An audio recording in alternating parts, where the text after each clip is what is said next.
We're not going to see it here, or maybe we will. Yeah, so we see already a big hammer in on the engaged champions here from MKOI. They banned the Maokai, the Nautilus, the Poppy. I'm kind of eyeing the Sejuani right now for Elyoya. I feel like they want to slow down the game a little bit, hammering on that patience that we haven't seen from them. And I think a pick like Sejuani will give Elyoya and Alvaro the control that they so desperately need right now. But we don't see the Jarvan ban just yet, and that has been pretty high up on it. With the Rumble gone, I actually wonder whether the Jarvan takes that top spot. I do completely agree. Sejuani, once we get through those junglers, has a lot of value, but it's not even going to be any of them immediately on towards the Ezreal. It's going to be an Ezreal lock in for Supa, and I feel like that kind of hammers in the fact because now you have Ezreal, very self-sufficient AD carry, and that will give Alvaro a lot of space to roam to that mid lane, potentially roam to that top lane.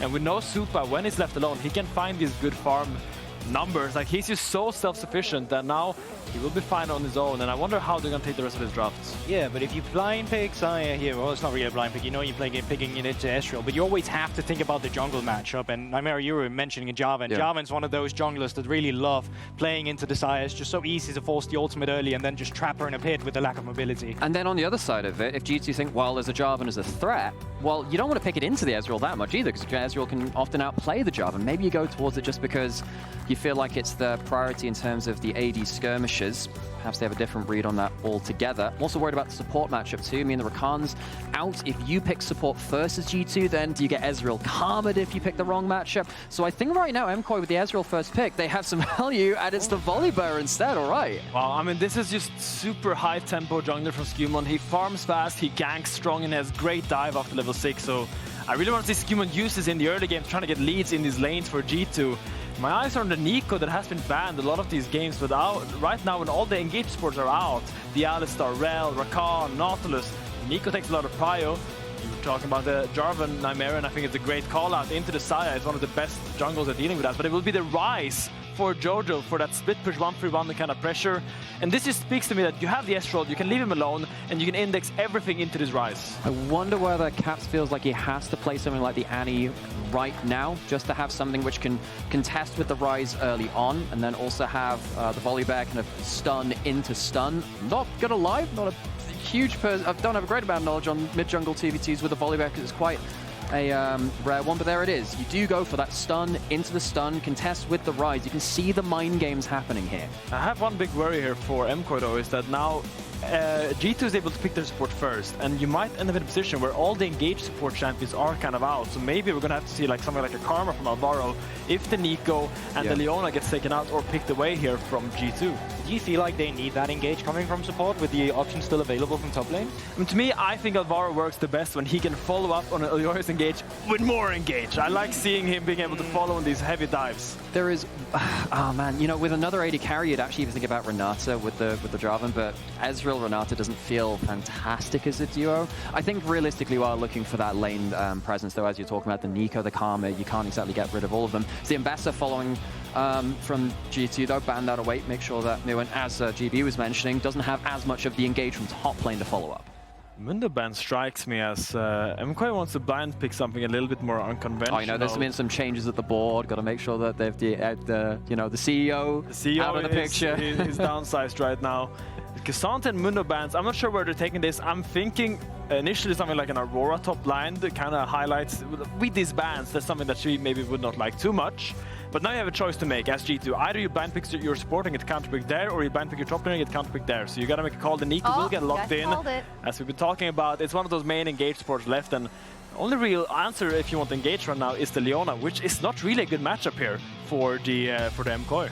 Oh, Myrwn, Gwen, it's been a controversial topic if it comes through from our analyst desk. Well, there's two boats, well, two camps right now. There's the Finn camp and there's the Jack Spectre camp in terms of how we're feeling about that champion on Myrwn specifically. I don't know if you want to elaborate yourself on it. It's gonna get locked in. I mean, whenever I see Myrwn get blind picks Gwen, I sometimes see him struggle, and I just see such a good Jax angle for BB opening up here when you blind pick the Gwen. So I'm a little bit worried for that, but it's gonna be the barge from Alvaro, which is really exciting. exciting. I forgot about Bard, actually. And the Bard, it's not really engaged, it's like half engaged. It's really good into the Xayah and the Annie, and we see the Jax counterpick insta-locked by Broken Blade. Yeah, just to give some storytelling here, Alvaro, this has to be a little bit of a redemption game from him. The last time he was playing the Bard, he had some questionable magical journeys. It wasn't his best champion last time he played it, but this is one of those drafts where you can get full agency on it against a lot of these champions, where you can either deny some of the CC or really just find immobile targets. I think that this is going to be a very scrappy game. Fights can start out of nowhere. You've got Annie, Volibear, Jarvan, you've got the Ryze as well. Fights can start at the drop of a hat,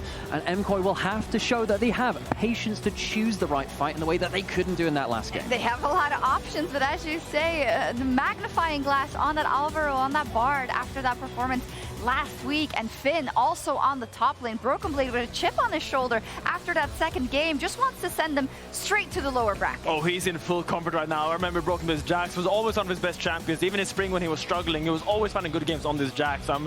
Battlefield will be top lane, and I'm excited how they bring it out. Yeah, Jake, imagine he had a real weapon. I can imagine. I can.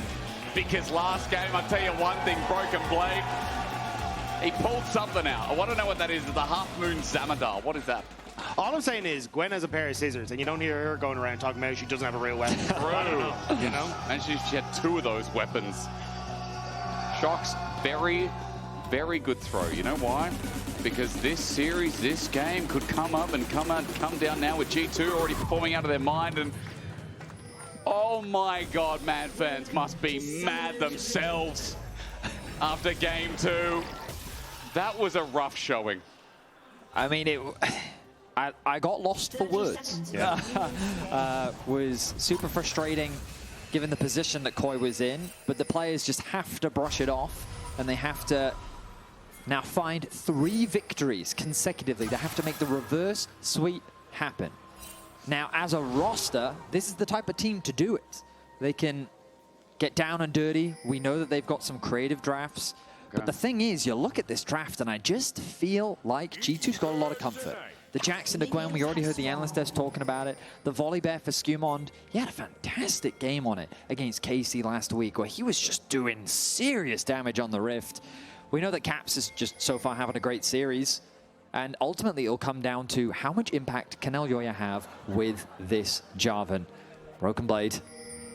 He cancelled the fishing. He's got 2 gold. He didn't get the magic 10. Ward put down. Yeah, so we're reflecting off game 1. Dag, did you meet anyone special between breaks? Did you hear about anything? So actually I ran into Noah downstairs. Oh, yeah. And he was telling me that watching the last game reminded him of playing against G2 himself on Fnatic, where they would throw games. so he definitely had a few choice words. Yeah. Shout out to the man himself. Yeah, nice, Noah.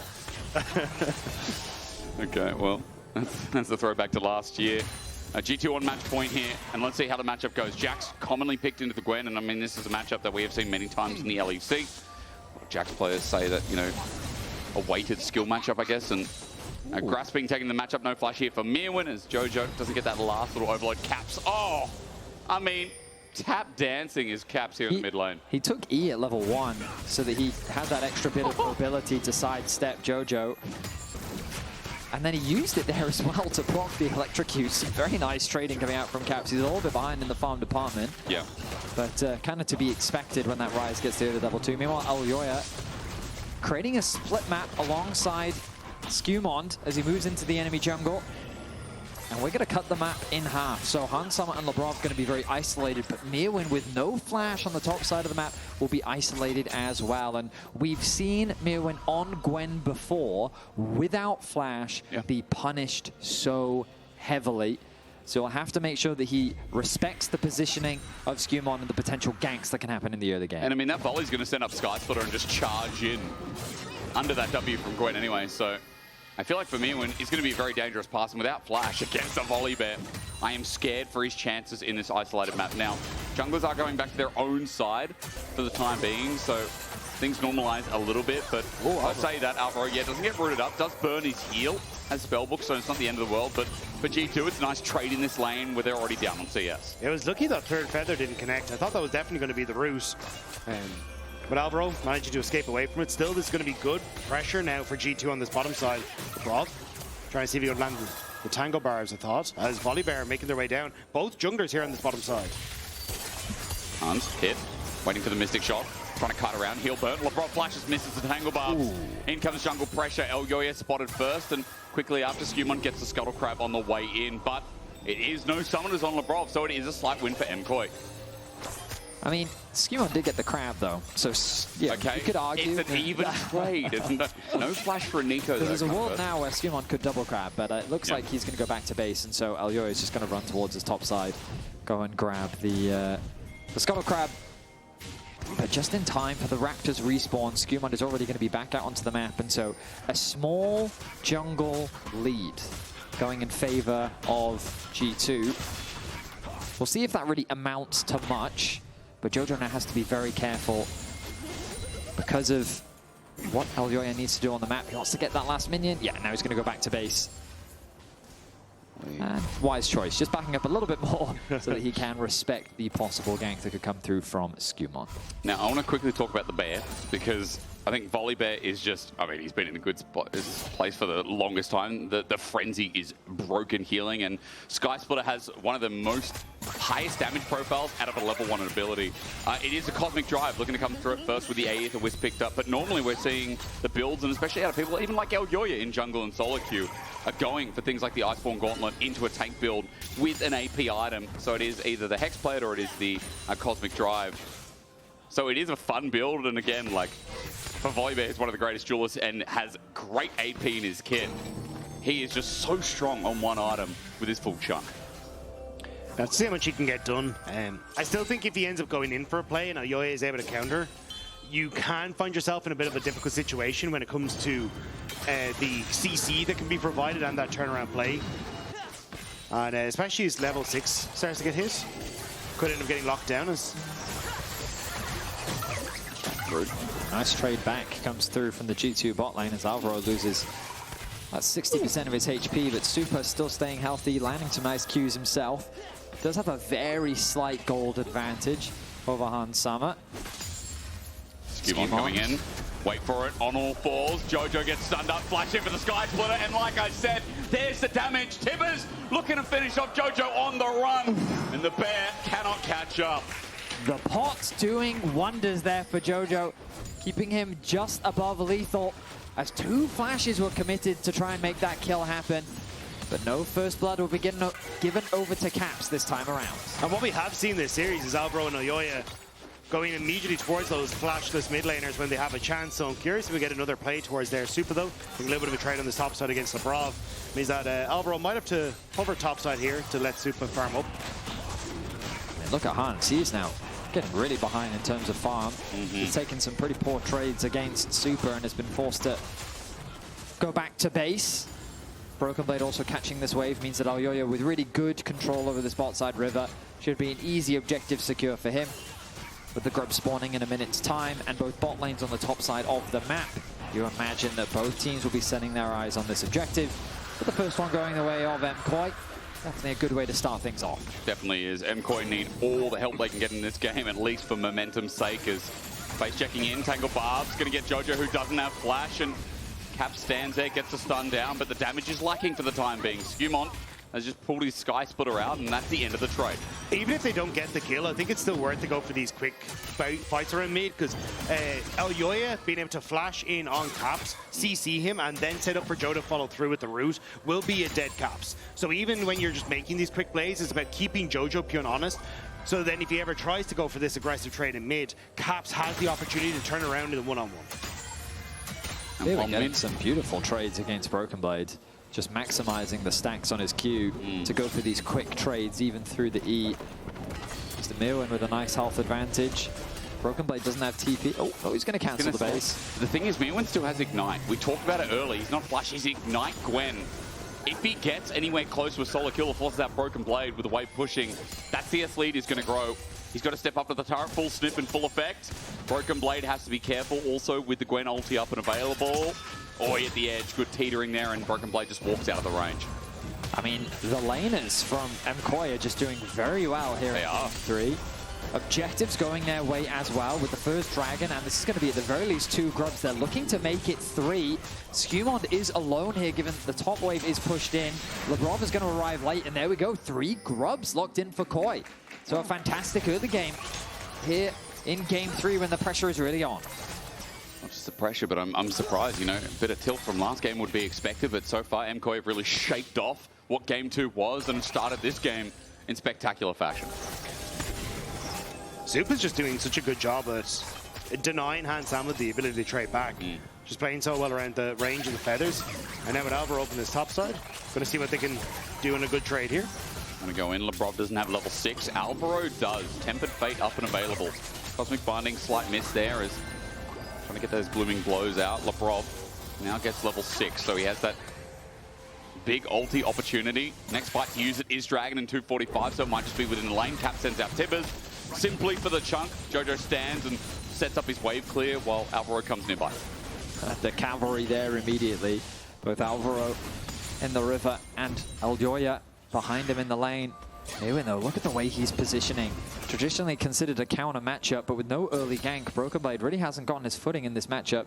A nearly 500 gold lead being built for Myrwn just in the 1v1, with a 25 CS lead now being accrued. Myrwn doing a really good job, similar to what we saw in Game 2, where Myrwn just got the better of Broken Blade then as well. He did.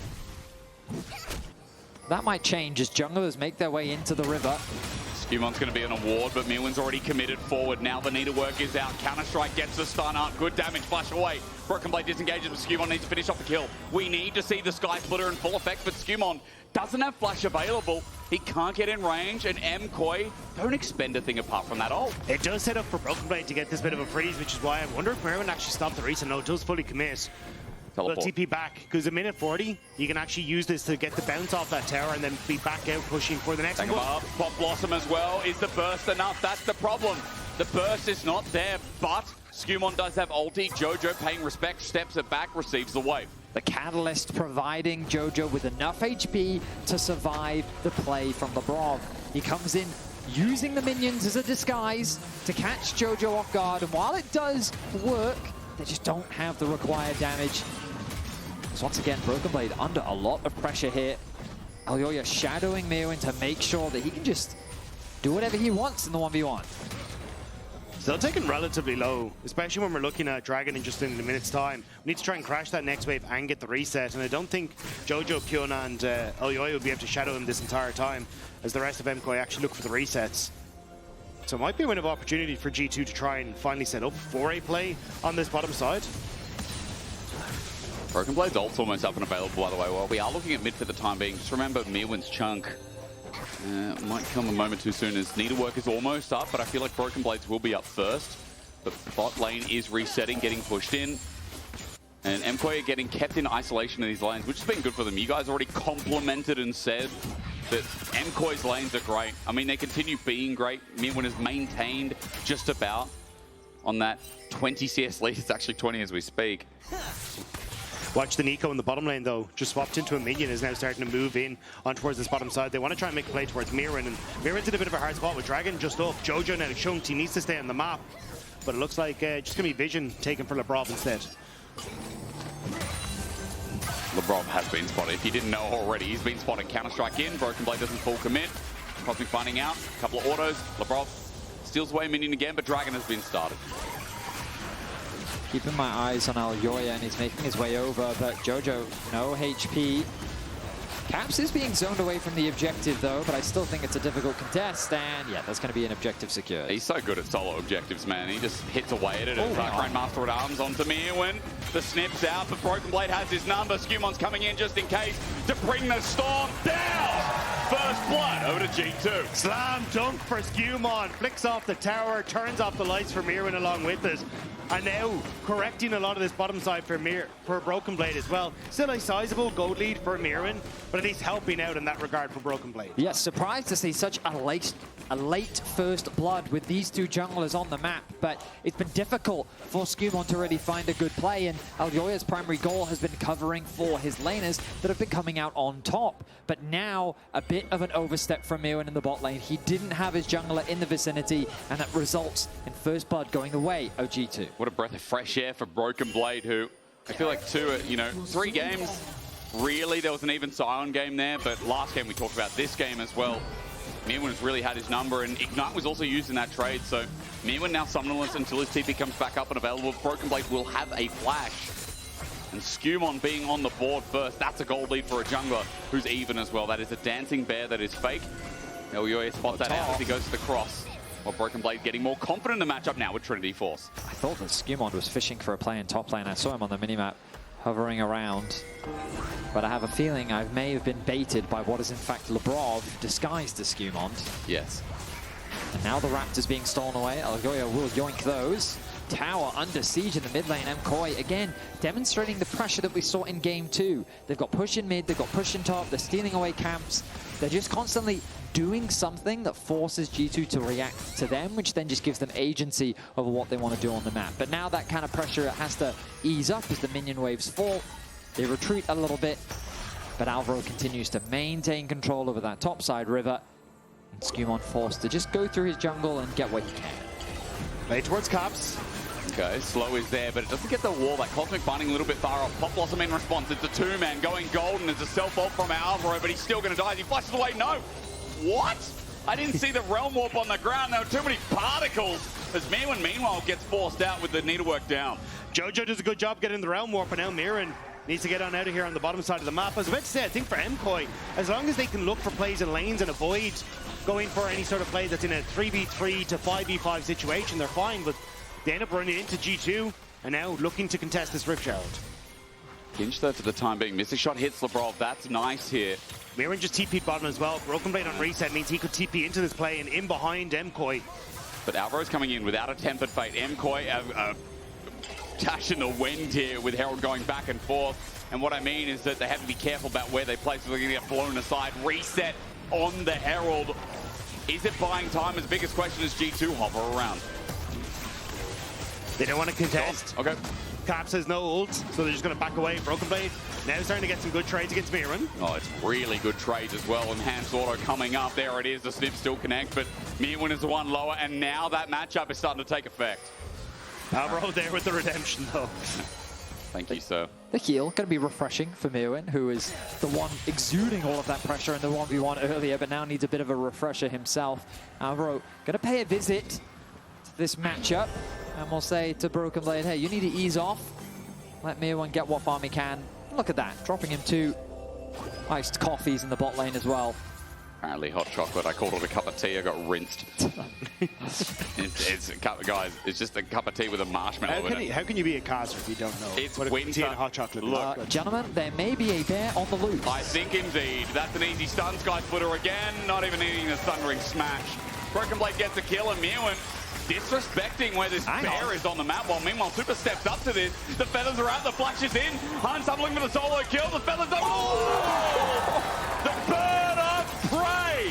Hans Summer takes down Supa, who stepped up to the original king. Tempered Fate catches him adrift now. Elyoya's on the way in with a Cataclysm. Hans Summer knows he's dead. With a root up, though, he's trying to take another body down, but Elyoya trades off the kill. But it all started with Supa's ego. I mean, that felt personal. Hans Summer turned to him and said, gonna interrupt my back? All right, well, that's gonna come with a cost. He gets himself a solo kill onto Supa. But the good news for KOI is they do secure that tower in the mid lane. Let's look back at this play. Yeah, I mean, you call it, right? Going forward with the Arcane Shift, but you get the Ghost and the speed up on the W, and with the flash forward, able to get so many of those, but this was gorgeous. Oh. Managing to connect with the feathers, and then unfortunately the slows coming through, and the CC with the ultimate just enough to get there, so that an Elyoya can turn the kill around. Almost out of the Tempered Fate as well, but just on the edge. And Hans Summer does what he can in the end, but no. You thought that he had that. Yeah. He thought, yeah, I can kill this Jarvan. He saw the root and he's like, hang on a minute, there's damage, but unfortunately it's close. However, Hans Summer with that kill, Yuntal, Navori Flicker Blades, 2 items Xayah. And G2 is starting up this dragon. This will make dragon number 2. I mean, I am worried when we saw MKOI's first 10 minutes in lanes being so good. The fact that we flipped around and like Fabio, old mate, says, G2 are cooking. G2 in this game 3 are cooking again. Alvaro gets a stun up. A bit of damage from Jojo, but it's not enough. Broken Blade's going to kite it back to the turret, and G2 get Dragon number 2 with a resist at that. Yeah, I want to echo what you were saying, Hysterics, just because it felt to me like KOI's laning phase was just getting the better of G2. It was really good. They had full control over the early objectives. They got the first dragon, they got 3 grubs, but then there was this turning point when SkewMond got that kill onto Myrwn. Now all of a sudden that Broken Blade into Myrwn matchup wasn't as bad anymore. SkewMond now feels like he's having more presence on the map. Summer is able to match and then gets that solo kill as well, and all of a sudden it feels like that this game has very much swung in the favor of G2, but taking stock of the whole situation, KOI definitely not out of this game by any means. You can definitely see, though, G2, how quickly they're starting to shift across the map. They put pressure into bot, forcing Myrwn back and Elyoya to respond. Now they're covering for this top lane play, as Broken Blade has a teleport to try and move in here if he wants to as well. Okay, gonna get knock up first. A nice flag and drag. Cosmic Binding doesn't connect, but True Shot Barrage is beautiful. SkewMond gets out of there, getting heavy chunks from Supa. Nothing up, and SkewMond can just Frenzy Maul here to get some health back in his own jungle. Red buff will also be on the menu next, but MKOI trying to add some pressure to open up top turret as well. You're in a little bit of an awkward spot as G2, though, because his Caps is matching on bot, has wards if he wants to try and TP him behind, and they're full committing his end. Hunter has his ult, he's going to pop it early here, and doesn't have his flash available, but he does have a root back. TP in from Broken Blade. Herald gets the charge, the turret dies down and getting in. Elyoya was saved, but the quickness, or rather Counter-Strike, ends his world. Tempered Fate onto 3. Now that Elyoya's down, MKOI getting out of there, and the Tempered Fate probably saves the rest of the follow-up from G2. I don't know why Elyoya went to get into the Herald. They could have just walked away. They got the tower, but in trying to get in, he just drops into the waiting hands of G2, and everyone at MKOI had already disbanded, so there was just nothing to follow up on. I think his plan was to use the Herald to get the knockups, but I guess he didn't expect the Herald to die as quickly as it did, because we see this engage, the tower ends up dropping, and you can see here, like, it gets so low, and then once it falls, it's so difficult for the rest of KOI to really do much off the back of it, so they're just forced to retreat. He's worried about Han Summer there, but you're right, like, it doesn't work out well. Artican now the starting thought, and G2 as they begin this, True Shot Barrage is going to come on down, and that's going to help out, but MKOI need to get their hustle on bustle. Supa gets out over the wall. There again is another Sky Splitter. Elyoya's on the way at 5k. A flip for Artican. He takes a magical journey though. Looks for a reposition. Broken Blade coming for a flank using the same journey. Counter-Strike is now down. Pop Blossom in. It's a 3-man from Labrov. Broken Blade is still in the thick of it though as he's kiting out. He's not dead yet. Artican still goes down over to Han Summer, but now MKOI have a chance. Out with the ulti from SkewMond as Han Summer gets another root. It's capped. Laid on top. Supa gets out. Then he arcane shifts over the wall. MKOI trade even, but it was Artican on top. That makes it so worth for G2. What is happening? Elyoya's going to ult these Sky Splitter damage down. SkewMond just walked past him and was like, hey, there was a weird interaction. Yeah, we're starting to get a little silly as G2, they go for the Rift Herald, but they end up over-committing because Han Sama sticks around to try and finish the Rift Herald as the rest of G2 pull away. I'm amazed that MKOI have a chance to get back, but another pick onto SkewMond at the end of it. Just kind of weird moments here from SkewMond. My goodness. I mean, ultimately, though, KOI turned the fight in their favor. They do, of course, lose the Artican at the end of that exchange. But the fact that they were able to get a few picks, we look back at this fight. Yeah, but watch Han Sam at the top here. So he goes super low because he ends up just being forced to solo the rest of Artican here. Because SkewMond pulls off to play with Jojo. So this is effectively a 4 versus 5, where Broken Blade has already gone in super deep. So Myrwn and Supa are able to get a ton of damage on towards him. Now Han Sama joins in already incredibly low. And the fact that they managed to get Alvaro was a bit of a blessing. I thought at that stage they pull off with how low everyone is, but then catching SkewMond just wandering through River was another gift for MKOI. No, I think you're completely right. I didn't spot Han Summer in the initial play, but ideally for G2 they would have finished Artican and then converted it into a fight, but they thought that the angle was too good that they forced the fight early, but it ended up just creating this disconnect with which KOI was quick to punish. KOI finding weaknesses in some of the G2 play. If they can continue to capitalize on this, an easy way for them to get a firm footing in this game. The problem is right now the footing feels loose for both. Gold lead barely there for MKOI. The Artican picks up, and again, it's invisible gold. Hans. Yeah, okay, I get it.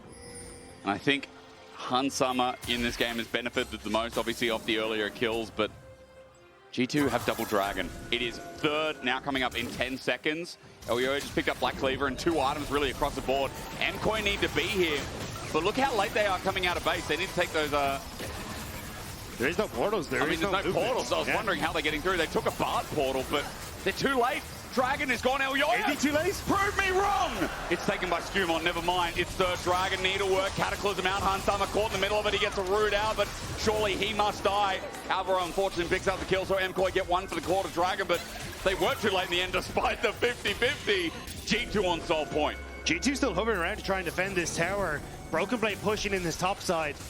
I don't know how much they can try and commit for this. Hansama, I think good call not to burn the flash. He was just happy to sit there and go, look, I will fall for this Dragon, but we get to play it now, Jojo. Okay, with the root up as well, Pop Blossom zones off anyone else going golden. Time is bought. SkewMond on the way in, though. He's going to get his smash down. Exhausted down, doesn't get in range. No stun up as TP from Broken Blade. Then matched out with a counter-strike. He zoned off everyone of MKOI. This fight not looking too good as the mosh pit of G2 is just harder. A Cosmic Binding slows down the play with Broken Blade in with a hill, a league strike, a Tangle Barb that misses from Labrov. Jojo's able to walk it out. The Sky Splitter once again zoning off Alvaro as G2 keep getting small resources. Gold's going up. G2 are getting blood. This game is getting scrappy.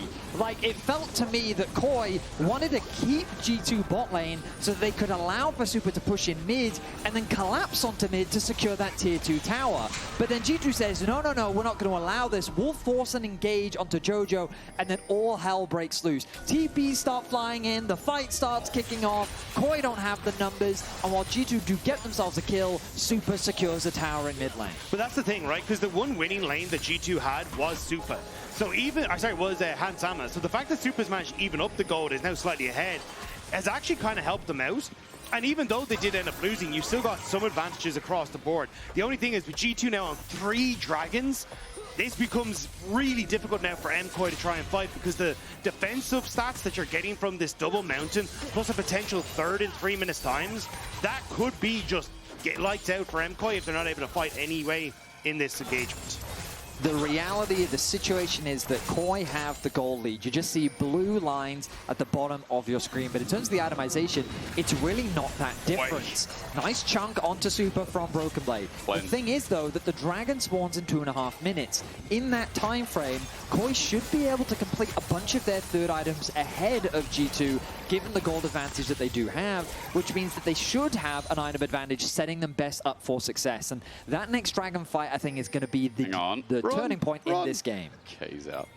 He had Molten Shield as well. I mean, 2 levels down as well for Caps. He is not going to have a good time, and it doesn't look like G2 will here either. All the pinch, game-changing. Tempered Fate misses, though, onto Hansama. Myrwn's there. He's going to be rooted up immediately. The feathers fly, but Han so low, and he's matched with the range. Pause. A pause at the start of the fight that looks like MKOI can get Baron off of. That is a huge pick, and I'm sure there's another one to follow. SkewMond is so low. That was an insane flank from Myrwn. I think it looks like Hans. I see a ref over at Hans's PC. We'll get an update for you. I mean, he had flash. Yeah. So I mean, something had to have happened. I think he popped it mid-air, didn't he? So no, he never actually used it. So he ends up popping the ultimate, but never flashes away. But he has tools, by the way, if you're wondering. Yeah, I mean, hopefully we can get a replay on screen as well. But basically, he ults, and I would imagine that he would want to flash into the red pits. Yeah, and get away, right? And then get away. But he didn't end up flashing away. Do you think he flashes then he ults, or no, because you can just as you're falling. I'm pretty sure you're allowed to flash just at the bottom end of your Yeah, you Xayah can flash ultimate. at any point in time in the Xayah. Yeah, I seem to remember. I don't have a huge amount of Xayah experience myself, but I mean, like you can see him quite describing. Yeah. We know it's there is obviously an issue there. We're going to give you official information. They're conducting ready checks, but Hans is still talking to the ref there. Casters? Yeah. A flash and ghost away. The fight has actually started. Myrwn gets pincered in. Broken Blade's also low. Jojo gets here with his root as well. Weird being thrown kill him. Okay, nice. Oh, thank God. Next. Now, Hansama did come back, and this time he got the flash and ghost away. And while he survives, 2 of G2 are dead, and MKOI are going to start the Baron regardless. And Betty, you were right. MKOI still managed to force that fight. They still managed to get the picks that they want. And this Baron is going to be huge for them in being able to control the game. But we're going to hop into the replay to see what happens. This is what happened off the reset. So, The initiation comes through, Hansama gets targeted down, he ults very early this time round, and then flashes away. But Labrov becomes the target.